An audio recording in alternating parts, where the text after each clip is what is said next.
Hello, ഇന്നത്തെ കഥയിലേക്ക് എല്ലാവർക്കും സ്വാഗതം. ചാനൽ ആദ്യമായിട്ട് കാണുന്നവരാണെങ്കിൽ ഒന്ന് സബ്സ്ക്രൈബ് ചെയ്തിട്ട് സപ്പോർട്ട് ചെയ്യണേ. അപർണയ്ക്ക് അജാസും പോയതിന് പിന്നാലെ തന്നെ കിഷോർ തീരുമാനിക്കുകയാണ് ഇവരുടെ ഈ പോക്ക് എങ്ങനെയെങ്കിലും തടഞ്ഞേ പറ്റൂ. അതുകൊണ്ട് തന്നെ അവൻ പിന്നാലെ ബൈക്കും എടുത്ത് പോകുന്നുണ്ടായിരുന്നു. അതേസമയം ബോട്ടിലാകെ കൂടെ പ്രശ്നമായിരിക്കുകയാണ്. കാരണം രാധികാമ്മ എല്ലാവരും കൂടെ ആയിട്ട് ഒത്തുകൂടിയിട്ട് സംസാരിക്കുന്നുണ്ട്. മാത്രമല്ല മാനേജറോട് പറയുന്നുണ്ട്, അടഞ്ഞു കിടന്ന മുറിയിൽ വെച്ച് എങ്ങനെ ഇവൻ്റെ തലയ്ക്ക് അടികൊണ്ടുവെന്ന് എനിക്കറിയണം. ഈ മുഖം മൂടി വെച്ച് ഈ ഫ്ലവർ വേസ് കൊണ്ടാ പ്രതി ഇവൻ്റെ തലക്കടിച്ചത്. കയ്യിലിരിക്കുന്ന ആ ഒരു കൊടയുടെ മുഖം മൂടിയും അതുപോലെ ഗീതു തലക്കടിച്ച ആ ഫ്ലവർ വേസും കാണിച്ചുകൊണ്ടാണ് രാധിക സംസാരിക്കുന്നത്. ആ സമയത്ത് പമ്മി ഗീതുവും ഗോവിന്ദും കൂടെ അങ്ങോട്ടേക്ക് വന്നിട്ടുണ്ടായിരുന്നു. ഇവർ കാണാതെ മറഞ്ഞു നിന്നിട്ട് ഇവരെന്താ സംസാരിക്കുന്നതെന്ന് കേൾക്കുകയാണ്. ആ സമയത്ത് കാഞ്ചന അംബ്രല തുറന്നിട്ട് പറയുന്നുണ്ട്, ഇന്ത കൊടയുടെ ഈ ഭാഗം എടുത്തിട്ടാണ് അന്ത തിരുട്ട് റാസ്കൽ മുഖം മൂടി ഉണ്ടാക്കിയത്. ആ സമയത്ത് ഇന്ദ്രൻ ഇങ്ങനെ എല്ലാം അറിയാവുന്നത് കൊണ്ട് തന്നെ അങ്ങനെ നിൽക്കുകയാണ്. ആ സമയത്ത് ഗോവിന്ദ് ഗീതുവിനോട് പറയുന്നുണ്ട്, എന്നെയാ. ആ സമയത്ത് ഗീതു ഇങ്ങനെ അയ്യോ എന്ന അർത്ഥത്തിൽ നിൽക്കുക. അപ്പോഴേക്കും പ്രിയ വന്നിട്ട് പറയുന്നുണ്ട്, പോലീസിനെ വിളിക്ക്. ഫ്ലവേഴ്സിലെ വിരലടയാളം നോക്കി പോലീസുകാർ കള്ളനെ കണ്ടുപിടിച്ചോളൂ. അപ്പോഴേക്കും ഗീതുവും പെട്ട് അമ്മേ അയ്യോ അവൾ ഗോവിന്ദിനെ നോക്കുകയാണ്. അപ്പോൾ ഗോവിന്ദ് നീ ആ ക്രിമിനൽ. മുഖംമൂടി കണ്ണേട്ടനും ആ കൊടയിലും കാണും ഫിംഗർ പ്രിന്റ്. ആ സമയത്ത് രാധികാമ്മ പൊട്ടിത്തെറിക്കുകയാണ്. ഇവിടെയുള്ള ഏതോ സ്റ്റാഫ് തന്നെയാവും, അതുകൊണ്ടാണ് നിങ്ങൾ പ്രശ്നം മൂടിവെക്കാൻ ശ്രമിക്കുന്നത്. പോലീസിനെ വിളിച്ചേ പറ്റൂ. അപ്പോഴേക്കും ഇന്ദ്രൻ പറയുന്നുണ്ട്, അയ്യോ മാഡം പോലീസിനെ ഒന്നും വിളിക്കേണ്ട. ആക്രമിച്ചതാരാണെന്ന് നമുക്ക് കണ്ടുപിടിക്കാം. എങ്ങനെ കണ്ടുപിടിക്കും? രാധികാമ്മ പൊട്ടിത്തെറിക്കുകയാണ്. ഇന്ദ്രൻ ഇങ്ങനെ തലതാഴ്ത്തി നിൽക്കുകയാണ്. അവൻ്റെ മനസ്സിലുണ്ട് ഗോവിന്ദ് പറഞ്ഞ കാര്യങ്ങളൊക്കെ. ആ സമയത്ത് ഗോവിന്ദ് ഗീതുവിൻ്റെ ചെവിയിലായിട്ട് പറയാണ്, ആക്രമിച്ചത് ഞാനാണെന്നാവും ആ മാനേജറുടെ വിചാരം. അപ്പോൾ ഗീതു പറയുന്നുണ്ട്, സ്നേഹനിധിയായ ഭാര്യയ്ക്ക് വേണ്ടി കണ്ണേട്ടൻ കുറ്റം ഏറ്റെടുക്കുന്നതിൽ ഒരു തെറ്റുമില്ല. അയ്യേ.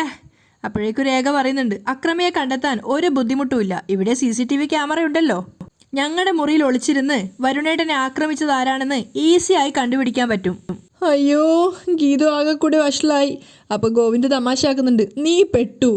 അയ്യടാ, മുഖംമൂടി ഇട്ട് വന്ന കണ്ണേട്ടനും മുഖംമൂടി ഇല്ലാതെ വന്ന കണ്ണേട്ടനും ഒക്കെ ആ വിഷ്വലിൽ കാണും. അപ്പം നമ്മൾ രണ്ടുപേരും പെട്ടു. ഗോവിന്ദ് നാണത്തോട് പറയാണ്. അപ്പം ഗീതു പറയുന്നുണ്ട്, അയ്യടാ പെട്ടു എന്ന് പറഞ്ഞപ്പോൾ എന്തൊരു സന്തോഷം. പിന്നെ സന്തോഷിക്കാതെ നമുക്ക് ബഷീറിനെയും നാരായണിയെയും പോലെ ജയിലിൻ്റെ അപ്പുറത്തും ഇപ്പുറത്തും നിന്ന് സ്നേഹിക്കാം. അപ്പം ഗീതു പരിഹസിക്കുന്നുണ്ട്, അതിപ്പോഴും അങ്ങനെ തന്നെയാണല്ലോ. പിന്നെ മതിലില്ല എന്നും പരസ്പരം കാണാമെന്നുള്ളൊരു വ്യത്യാസം മാത്രമേ ഉള്ളൂ. അപ്പോഴേക്കും രാധികാമ്മ പൊട്ടിത്തെറിക്കുന്നുണ്ട് മാനേജർ അടുത്ത്. മാനേജർ എന്താ ഒന്നും മിണ്ടാതെ നിൽക്കുന്നത്? CCTV ഫുട്ടേജ് ഞങ്ങൾക്ക് കണ്ടേ പറ്റൂ. അപ്പോഴേക്കും തലതാഴ്ത്തിക്കൊണ്ട് അയാൾ പറയുന്നുണ്ട്, സോറി മാഡം, CCTV ഫുട്ടേജ് നഷ്ടപ്പെട്ടു. അപ്പോഴേക്കും ഗീതു തിരിഞ്ഞ് ഗോവിന്ദിനെ നോക്കുകയാണ്. അപ്പോൾ ഗോവിന്ദ് ചിരിച്ചുകൊണ്ട് പറയുന്നുണ്ട്, ഞാനത് അത് പൊക്കിയിട്ടാണ് ഞാൻ ഈ പരിപാടിയെല്ലാം തുടങ്ങിയത്. ആ ഹാർഡ് ഡിസ്ക് ഈ പെട്ടിയിലുണ്ട്. മാനേജർ നമ്മുടെ കക്ഷിയാ. അപ്പോൾ ഗീതു ചിരിച്ചുകൊണ്ട് പറയുന്നുണ്ട്, കൊള്ളാം. അതെ, ഈ അറക്കൽ കുടുംബത്തിൻ്റെ തായ്വേര് കായംകുളത്താണോ? കൊച്ചുണ്ണിയുടെ ആരായിട്ട് വരും നമ്മൾ? ഗോവിന്ദ് ചമ്മി നിൽക്കുകയാണ്. അപ്പോഴേക്കും രാധികാമ്മ അവിടുന്ന് പൊട്ടിത്തെറിക്കുന്നുണ്ട്, ഇവിടെ നടന്നത് ഒരു ആസൂത്രിത കൊലപാതകമാണ്. ഹാർഡ് ഡിസ്കും മോഷണം പോയ സ്ഥിതിക്ക് പോലീസ് വന്നേ പറ്റൂ. അപ്പോഴേക്കും അയാൾ പറയുന്നുണ്ട്, മാഡം ഞങ്ങൾക്ക് കുറച്ച് സമയം തരണം. അതിനുള്ളിൽ പ്രതിയെ കണ്ടെത്താൻ പറ്റുന്നില്ലെങ്കിൽ പോലീസിനെ വിളിക്കാം. അപ്പം രാധിക വരുണിനോട് ചോദിക്കുന്നുണ്ട്, വരുൺ എന്താ നിൻ്റെ അഭിപ്രായം? പോലീസിന് വിട്ടുകൊടുക്കുന്നതിന് മുമ്പ് അവനെ എൻ്റെ കയ്യിൽ കിട്ടണമെന്ന് തന്നെ എൻ്റെ ആഗ്രഹം. എന്തായാലും ഇവിടെ നിന്ന് പുറത്തിറങ്ങിയ ആൾക്കാരുടെ കൂട്ടത്തിൽ തന്നെ പ്രതി ഉണ്ടാവും. വിനോദ് പറയുന്ന സമയത്ത് പ്രിയയും പറയുന്നുണ്ട്, അങ്ങനെയാണെങ്കിൽ ഇനി ഇവിടുന്ന് ആരും പുറത്തേക്ക് പോവാതിരിക്കാൻ വേണ്ടി എല്ലാ മെയിൻ ഡോറും ക്ലോസ് ചെയ്താൽ മതി. അപ്പോൾ രാധികയും പറയുന്നുണ്ട്, അത് വളരെ നല്ല ഐഡിയ മിസ്റ്റർ ഇന്ദ്രജിത്ത്, ഉടനെ വേണ്ടത് ചെയ്യൂ. അങ്ങനെ മനസ്സിലോടെ അയാൾ പറയുന്നുണ്ട്, ശരി.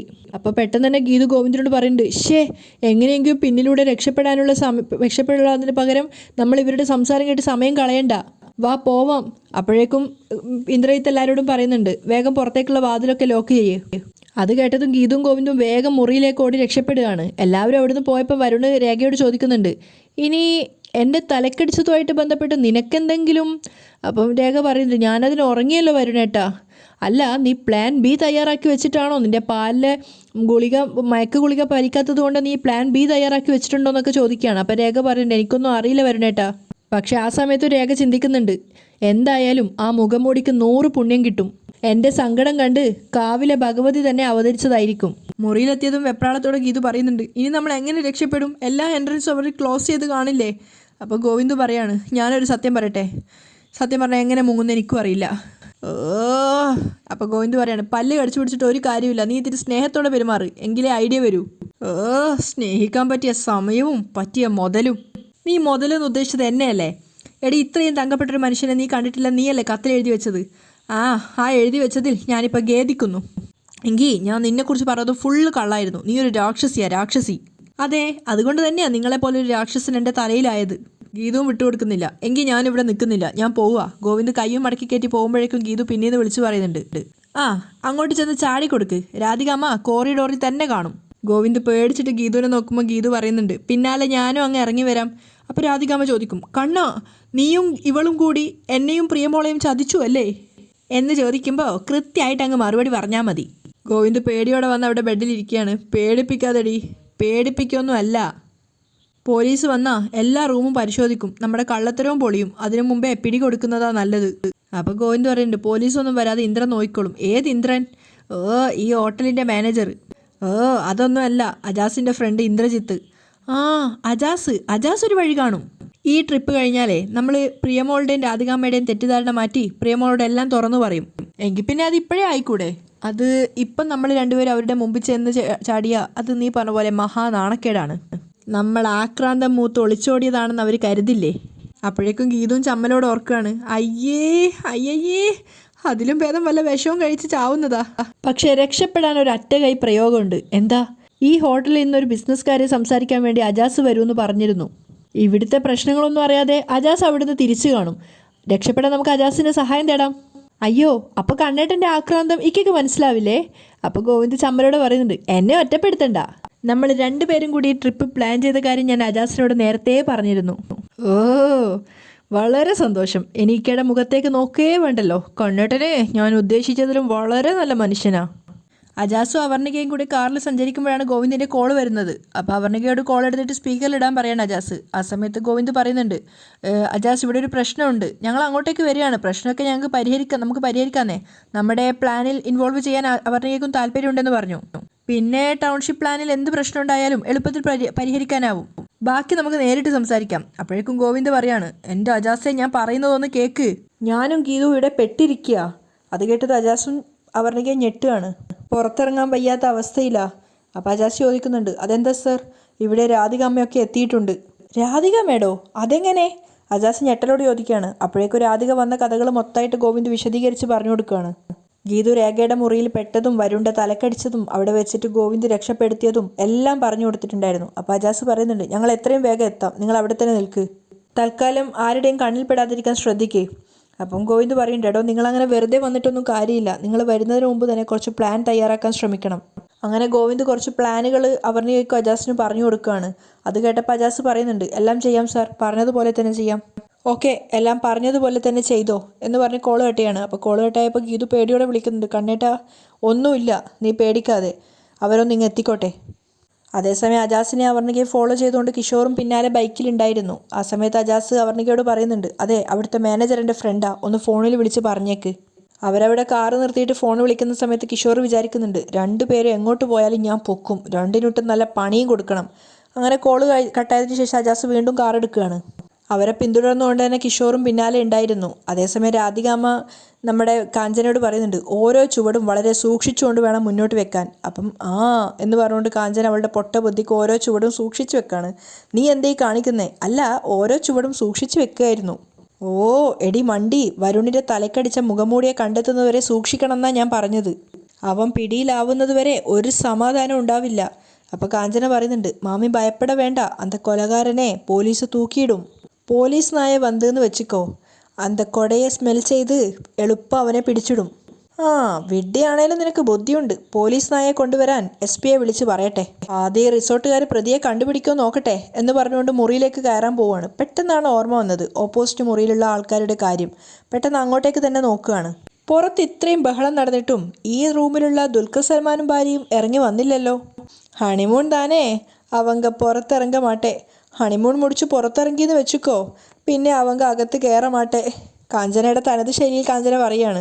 അത് കേട്ടതും ചിരിച്ചുകൊണ്ട് രാധികയും പറയുന്നുണ്ട്, അത് ശരിയാ, എല്ലാവർക്കും ആദ്യത്തെ പുതുമോടി മാത്രമേ ഉള്ളൂ, അത് കഴിഞ്ഞാൽ ജീവിതത്തിൻ്റെ കഷ്ടപ്പാടല്ലേ. അപ്പോൾ കാഞ്ചന അതിശയത്തോടെ രാധികയെ നോക്കിക്കൊണ്ട് പറയുന്നുണ്ട്, ഹോ മാമി പെരിയ തത്വജ്ഞാനി, ഫിലോസഫർ. അപ്പോഴേക്കും രാധികയ്ക്കൊരു സംശയം, അക്രമിയെ ഈ റൂമിൽ താമസിക്കുന്നവർ കണ്ടിട്ടുണ്ടാവുമോ? അതിന് ഇവരെ നമ്മൾ പോലും പാത്തിട്ടില്ലേ, പിന്നെ എങ്ങനെ ഇവരെ എന്താ ക്രിമിനലുകൾ പാക്കും? അത് ശരിയാ, ഒരുപക്ഷെ അവരിവിടെ നടന്നതൊന്നും അറിഞ്ഞിട്ടുണ്ടാവില്ല. ആ അവരോട് ഇവിടെ നടന്ന കാര്യങ്ങളൊക്കെ പറയണം, അവരും ഒന്ന് സൂക്ഷിച്ച് നടന്നോട്ടെ. അപ്പം കാഞ്ചന പറയുന്നുണ്ട്, മാമിയുടേത് പെരിയ മനസ്സ്. രാധിക വലിയ ആളായിട്ട് കാഞ്ചനയും കൂട്ടിക്കൊണ്ട് ഗീതുവിൻ്റെയും ഗോവിന്ദിൻ്റെയും മുറിയുടെ അടുത്തേക്ക് പോവാണ്. എന്നിട്ട് കോളിംഗ് ബെല്ലടിച്ചപ്പോൾ തന്നെ അകത്ത് നിന്ന് ഗീതു പറയുന്നുണ്ട്, അജാസിക്ക് അവർണികയും വന്നു എന്ന് തോന്നുന്നല്ലോ.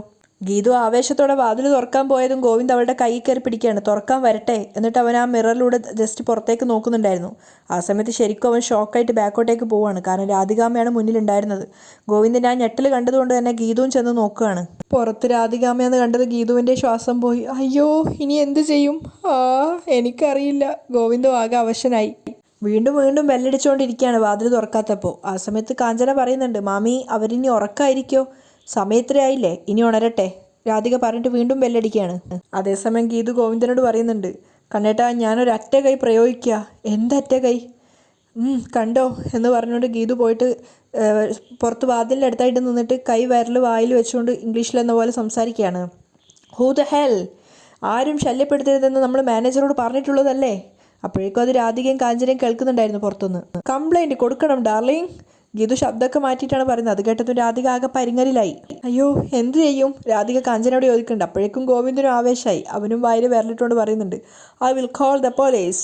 കംപ്ലൈൻറ്റ് കൊടുക്കണം. ഒരു പക്ഷേ അമുഖമൂടികളായിരിക്കും പുറത്ത്. ഏയ് പെട്ടെന്ന് തന്നെ രാധിക പറയുന്നുണ്ട്. അപ്പോൾ കാഞ്ചന പറയാണ്, പറ. പക്ഷെ രാധികയ്ക്ക് ഇംഗ്ലീഷ് കിട്ടാത്തതുകൊണ്ട് തപ്പി തടഞ്ഞ് നിൽക്കുകയാണ്. അപ്പോൾ കാഞ്ചന പറയുന്നുണ്ട്, വി ആർ നോട്ട് മുഖമൂടീസ്, I am Kanchana and this is Radhika. We are the famous Arakkal kudumbam of India. അപ്പോൾ ഗീതു അകത്തുനിന്ന് പറയുന്നുണ്ട്, അയ്യാ. അതിനുശേഷം വീണ്ടും വായിൽ വിരലിട്ടിട്ട് പറയാണ്, ഒളിഞ്ഞു നോക്കാൻ വന്നിരിക്കുന്നു, സ്റ്റുപ്പിഡ്സ്, ഫൂൾസ്, ഇഡിയറ്റ്സ്. അപ്പോഴേക്കും രാധികാമ്മ ഇങ്ങനെ ചെവിയിലൊക്കെ വിരൽ തിരിക്കുകയാണ്. കാഞ്ചന പറയുന്നുണ്ട്, മാമിയാണ് എന്ന്. Cultureless fellows. ഗീതു ആവേശത്തോടെ ഓരോന്നോരോന്ന് വിളിക്കുകയാണ്. അപ്പോൾ രാധിക നാണക്കേടോടെ തലതാഴ്ത്തി നിൽക്കുന്നുണ്ട്. അപ്പം കാഞ്ചന പറയുന്നുണ്ട്, അതായത് മദാമ്മ മാമി. പക്ഷെ അതൊന്നും കേൾക്കാതെ ഗീതു വീണ്ടും പറഞ്ഞുകൊണ്ടിരിക്കുകയാണ്, get out from the of room, I will call the police. അപ്പോൾ രാധിക ചമ്മലോടെ ഫുള്ള് ചുറ്റിലും നോക്കുകയാണ് ക്യാമറ ഉണ്ടോയെന്ന്. അതിനുശേഷം കാഞ്ചനയോട് പറയുന്നുണ്ട്, നമ്മളെ ചീത്ത വിളിക്കുന്നത് ആരും കേട്ടിട്ടില്ല, നീയും ഇത് ആരോടും പറയരുതേ. സ്വല്ലമാട്ടെ മാമി ചീത്ത വിളിക്കുന്നത് പോലും ഞാൻ ആർക്കിട്ടേ സ്വല്ലമാട്ടെ. എങ്കിൽ വാ. ചമ്മലോടെ രാധിക കാഞ്ചനയും വിളിച്ചുകൊണ്ട് അവിടുന്ന് പോവുകയാണ്. അതിനിടയിലും കാഞ്ചന പറയുന്നുണ്ട്, വി ആർ ഗോയിങ് മാമി. അത് കേട്ടതും ഗീതും ഗോവിന്ദും പരസ്പരം മുഖത്തോട് വന്ന് നോക്കിയിട്ട് മിററിൽ കൂടെ നോക്കുകയാണ് പുറത്തുണ്ടോ അവർ. ആ സമയത്ത് ഗീതു നോക്കുമ്പോൾ രാധിക അടുത്ത മുറിയുടെ മുന്നിൽ എത്തിയിട്ടുണ്ടായിരുന്നു. അപ്പം സന്തോഷത്തോടെ ഗീതു ശ്വസിക്കുകയാണ്. എന്നിട്ട് ഗോവിന്ദോട് പറയുന്നുണ്ട്, അതെ എൻ്റെ ബുദ്ധി കൊണ്ട് രാധികാമ്മ ജീവനും കൊണ്ട് ഓടി. എങ്ങനെ ഉണ്ടായിരുന്നു എൻ്റെ ഐഡിയ?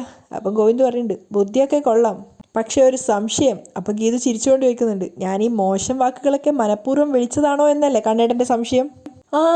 അതെ, അതെങ്ങനെ മനസ്സിലായി? കൂടിയിട്ട് 5-8 മാസമായില്ലേ, എനിക്ക് മനസ്സിലാവും. അപ്പോൾ ഗോവിന്ദ് പറയുന്നുണ്ട്, എനിക്ക് നിന്നെ മനസ്സിലാവും, അതാ ഞാൻ ചോദിച്ചത് മനഃപൂർവ്വം വിളിച്ചതല്ലേന്ന്. അപ്പോൾ ഗീതു ചിരിച്ചുകൊണ്ട് പറയാണ്, ഒരു സംശയവും വേണ്ട, ഞാൻ മനഃപൂർവ്വം തന്നെ വിളിച്ചതാ. അതെ, കുറേ നാളായിട്ടുള്ളൊരാഗ്രഹമായിരുന്നു, അതങ്ങ് സാധിച്ചു. എനിക്കങ്ങോട്ട് സന്തോഷമായി. ഇക്കയാണെങ്കിൽ വരാറായി, നമുക്ക് നമ്മുടെ ബാഗൊക്കെ റെഡിയാക്കി വെക്കാം അല്ലേ? നമ്മുടെ മൊബൈലും പേഴ്സും ഫോണും ഒക്കെ നമുക്ക് ഈ വലിയ ബാഗിൽ റെഡിയാക്കി വെക്കാം. ഗോവിന്ദു ഹെൽപ്പ് ചെയ്യാണ്. കിഷോർ ബൈക്ക് നിർത്തി സ്പീഡിൽ വന്നിട്ട് ഇറങ്ങിയിട്ടുണ്ടായിരുന്നു. പക്ഷെ അപ്പോഴേക്കും ആ ബോട്ട് എടുത്തിട്ടുണ്ടായിരുന്നു. അയ്യോ പോലെ ആൾ കയറാനുണ്ടെന്നൊക്കെ കിഷോർ വിളിച്ചു പറഞ്ഞെങ്കിലും ആ ബോട്ട് നിർത്തിയില്ല, അത് പോയി. ഒരു 5 മിനിറ്റ് മുന്നേ വന്നാൽ മതിയായിരുന്നു, അവരതിൽ കയറിപ്പോയല്ലോ എന്നൊക്കെ അങ്ങനെ പരിതാപത്തോടു കൂടി അവൻ ചിന്തിച്ച് നിൽക്കുന്നിടത്തായിട്ടാണ് ഇന്നത്തെ എപ്പിസോഡ് വൈൻഡപ്പ് ചെയ്യുന്നത്.